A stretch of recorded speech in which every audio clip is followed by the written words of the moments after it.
네, 안녕하세요. 모터루프 신승엽입니다. 이제 많은 분들이 이 자율주행에 대해서 직접적으로 혹은 간접적으로 조금씩은 경험해 보셨을 텐데요. 오늘은 전문가분을 모시고 이 자율주행 기술에 대해서 간략히 한번 다뤄볼까 합니다. 안녕하십니까. 스트라드비전 CTO를 맡고 있는 재홍무라고 합니다.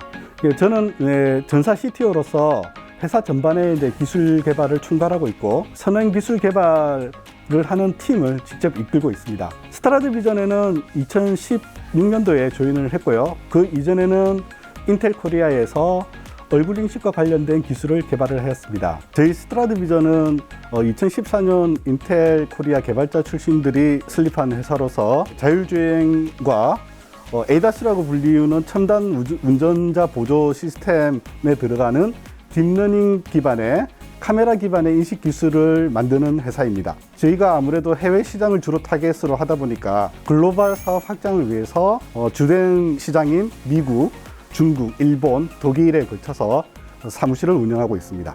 저희가 사실 완성차 분들, 이제 연구 개발자 분들은 굉장히 인터뷰를 많이 자주 해봤었는데 티어 1 협력사 혹은 여기 개발사 분들은 인터뷰를 잘 안 해주세요. 어떻게 보면 국내 이 완성차 업계 눈치를 본다고 해야 할까? 저 개인적으로는 이 완성차의 눈치를 보지 않아도 되는 기술력이나 혹은 든든한 배경이 있는지. 네, 일단 저희 회사 기술에 대한 자부심이 가장 크다고 볼 수 있을 것 같습니다. 차량 주변에 다른 차량 혹은 보행자 그리고 차선, 신호등과 같이 자율주행에 필요한 모든 주변 환경을 인식하기 위한 소프트웨어를 개발하고 있습니다. 이른바 사람으로 따지면 시각 시스템과 같은 것을 만드는 소프트웨어 기술인데요. 저희 기술의 장점으로는 저가의 차량형 반도체에 실제로 포팅이 되어서 양산될 수 있을 정도의 저전력이면서 경량화된 AI 모델을 우리가 제공을 하고 있습니다. 뿐만 아니라 우리 고객에 따라서 요구하는 카메라 시스템 그리고 탑재해야 되는 칩셋들이 다양한데 그런 다양한 요구에 맞춰서 효율적이면서도 그리고 빠른 기간 내에서 유연하게 우리가 대처할 수 있다는 장점이 있습니다. 고효율성과 그런 유연함을 저희 소프트웨어에 그리고 기술의 자랑으로 내세울 수 있을 것 같습니다. 방금 말씀하신 고객 부분에서 저는 딱 귀가 트였는데 혹시 실제로 협력을 하고 있는 브랜드 공개할 수 있는 곳이 있나요? 브랜드 이름을 말씀드릴 수는 없지만 9개의 글로벌 자동차 회사에 50여 개의 차량 기종들이 있습니다. 그 기종에 들어가는 소프트웨어를 공급하고 있습니다. 완성차 외에 이제 티어 1 혹은 유명한 협력사가 있을까요? 타겟이 자율주행 소프트웨어다 보니까 자율주행을 위한 반도체 회사인 엔비디아, 르네사스, TI와 같은 회사들과 밀접하게 우리가 협업을 하고 있고 그 중에 몇 개 고객 프로젝트들도 진행한 경험이 있습니다. 저희가 흔히 자율주행 레벨 1, 2 이렇게 말을 하는데 자율주행 레벨 0부터 레벨 5까지 어떤 단계인지 잘 모르시더라고요. 네네. 간단하게 좀 설명을 이해하기 쉽게 해주신다면 어떻게 봐야 될까요? 네, 이게 자율주행의 구분이 가장 많이 알려진 게 미국 자동차 공학 협회 SAE에서 구분한 레벨 0부터 오니까 사실상 6단계입니다. 그러니까 레벨 0는 완전히 전혀 자동화가 되어 있지 않은 사람의 수동에 의한 단계를 레벨 0로 하고요. 레벨 1부터 보통 자율주행 단계 이야기를 하는데 레벨 1은 단순하게 운전자 보조를 위해서 경고를 준다든지 아주 간단한 낮은 수준의 제동 보조 정도를 레벨 1이라고 합니다. 레벨 2는 부분 자동화라고 해서 요즘 최근에 나오는 차종들에는 많이 적용이 되어 있습니다. 그러니까 차선을 유지하게 한다든지 제동과 조향을 조금씩 포함한 개념이라고 보시면 됩니다.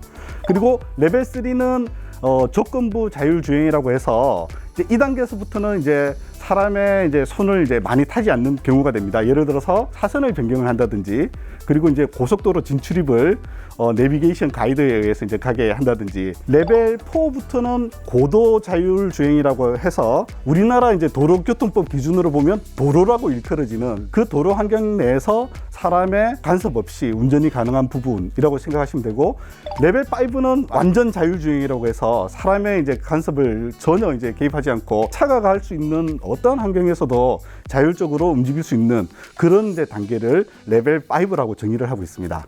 뭐 어댑티브 크루즈, 그리고 레인 키핑 이런 단계는 레벨 2인 거죠. 그렇습니다.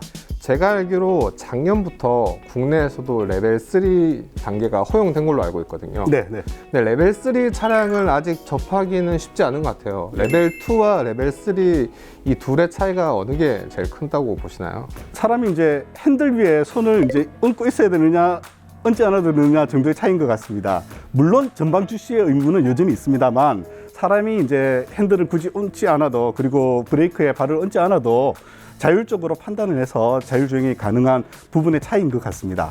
차선 변경이 가능하게 하느냐, 아니면 고속도로 진출까지 가능하게 하느냐의 차이인 것 같습니다.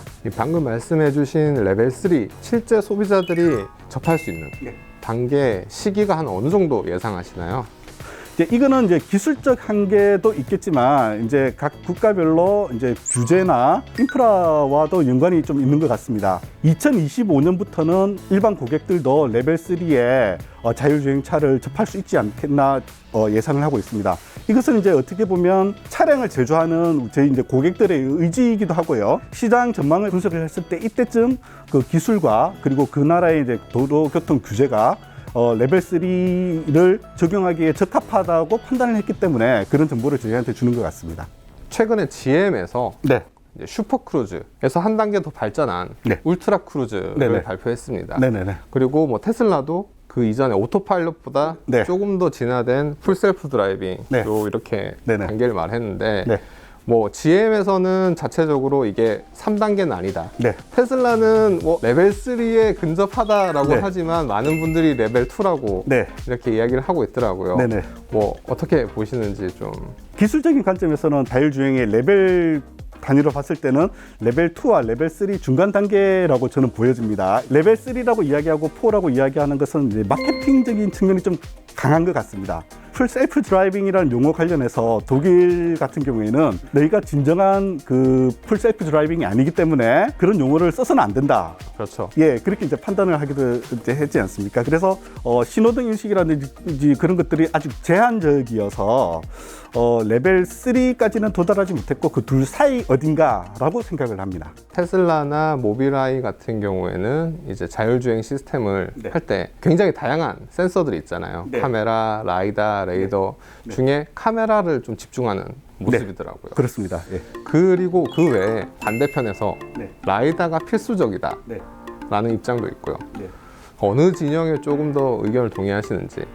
일단 저희 회사도 이제 일단 카메라 위주의 인식을 하고 있는 회사이긴 합니다. ADAS까지는 저희는 이제 카메라로도 충분하다라고 저희는 생각하고 있고, 그런데 레벨 3 이상의 높은 레벨의 자율주행을 고려를 했을 때는 어느 누구도 사실은 다쳐서는 안 되기 때문에 세이프티를 위한 리던던시 시스템이라고 하거든요. 카메라가 갑자기 영상을 받아들일 수 없는 상황, 혹은 그 반대로 특정한 환경에서 이제 난반사가 있어서 라이다가 제대로 동작하지 않는 상황에서도 그 두 개가 상호 보완적으로 융합되는 그런 시스템이 고려되어야 될 것이라고 생각을 하고 있습니다. 뭐 라이다, 카메라, 레이더, 그리고 그것도 복합적으로 뭐 체크가 될 수 있도록 굉장히 이제 이론적으로 네. 이상적인 건데, 완성차 업체들이 이제 뭐 테슬라를 비롯해서 네. 카메라를 중심으로 하려는 거는 사실 비용 문제가 가장 클 것 같거든요. 그렇습니다. 네. 테슬라 중심으로 전기차 시장이 굉장히 좀 재편되는 상황에서 카메라만으로도 충분하지 않을까라는 네. 의견도 굉장히 많이 대두되고 있거든요. 네네, 그렇습니다. 여기에 대해서 분명히 뭐 위험성이라든가 네네. 기존에 글로벌적으로 사고 사례도 종종 있긴 하지만 네네. 이 추세나 흐름 자체를 무시는 못할 것 같아요. 네네. 네. 여기에 대해서 좀 어떻게 의견을 좀 부탁드리겠습니다. 테슬라가 일단 자율주행이면서 일반 승용차, 패신저카라고 하죠. 패신저카 중심이니까 비용을 이제 고려하지 않을 수가 없지 않겠습니까? 그런 이제 패신저카 시장에서는 당연히 이제 테슬라와 같은 생각을 충분히 할 수도 있을 거라고 생각합니다. 근데 이제 만약에 그 카메라 시스템이 페일했을 때 어떻게 페일을 복구할 거냐, 또 어떻게 커버할 거냐에 대한 이제 고민은 여전히 해야 될 거라고 생각을 합니다. 테슬라 같은 경우에는 이제 카메라가 8대 혹은 뭐 12대 시스템을 이제 고려를 하는 것 같은데요. 이종의 센서가 주는 그런 센서 퓨전 형태는 아니지만 한두 대의 카메라로 커버할 수 있는 영역 이상의 것을 부족한 부분을 채워주는 방향으로 이제 간다고 보여지고 있거든요. 저는 이제 테슬라가 앞으로도 계속 라이다, 레이다를 버릴지는 잘 모르겠고요. 만약에 이제 라이다가 카메라 한 대 단가만큼의 가격이 떨어진다면 테슬라도 다시 라이다 혹은 레이더를 고려하지 않을까라고 전망을 하고 있습니다. 라이다 가격이 대략 어느 정도 되죠? 라이다는 이제 방식이 좀 여러 가지 방식이 있는데요. 일단 이제 로보택시에서 많이 쓰이고 있는 것 같은 경우에는 보통 이제 64채널 이상의 것을 많이 사용을 하고 있는 것 같습니다. 그리고 이제 여러 대를 장착을 하는데 대당 뭐 2천만 원 이상 넘어가는 것들도 있고요. 그래서 종합적으로 로보택시를 하나 꾸미는데 센서값만 거의 컨피그레이션이 뭐 1억 가까이 가게 되는 그런 경우도 있는 것 같습니다. 차값을 제외하고 센서 값만 1억. 네네네. 어쨌든 뭐 카메라 대 라이다의 싸움 대결 구도도 있겠지만 카메라 내에서도 뭐 개수냐 혹은 카메라의 단일 성능이냐 네. 이것 또한 이제 대결 구도로서 좀 볼 만한 대목이 되겠네요. 네, 그렇습니다. 최근에 저희 이제 고객 요구 사항 보면 테슬라와 똑같이 뭐 8개, 9개를 하자라는 고객들도 있고 전방 3개 정도 나머지는 측방에 하나씩만 달고 어떻게 커버할 수 없겠느냐 그런 걸 또 요청하는 고객들도 있습니다. 카메라, 레이더, 라이다 각각의 장단점을 좀 말씀을 좀 부탁드릴게요. 카메라부터 말씀드리면 카메라는 이제 언급드린 3가지 센서 중에서 가장 많은 정보량을 가지고 있습니다. 그러니까 왜냐하면 이제 칼라도 가질 수 있고 또 이제 픽셀 화소수로 봤을 때는 새 센서 중에서 가장 많이 가지고 있습니다.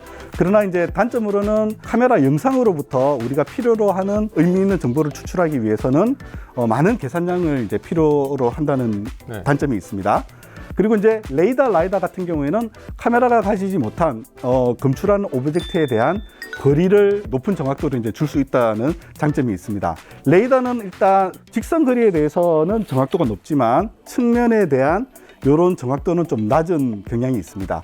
여기 비해서 이제 라이다는 채널이라고 하는데 채널이 높을수록 더 이제 정밀하게 더 높은 해상도로 거리 분해능을 이제 가질 수 있다는 장점이 있습니다. 그러니까 단점으로는 라이다가 이제 가장 비싸다는 이제 단점이 있을 것 같습니다. 일단 패턴이나 형상을 파악할 때는 라이다가 가장 좋긴 하지만 네. 비싼. 네. 그리고 레이더보다 거리가 짧은 네.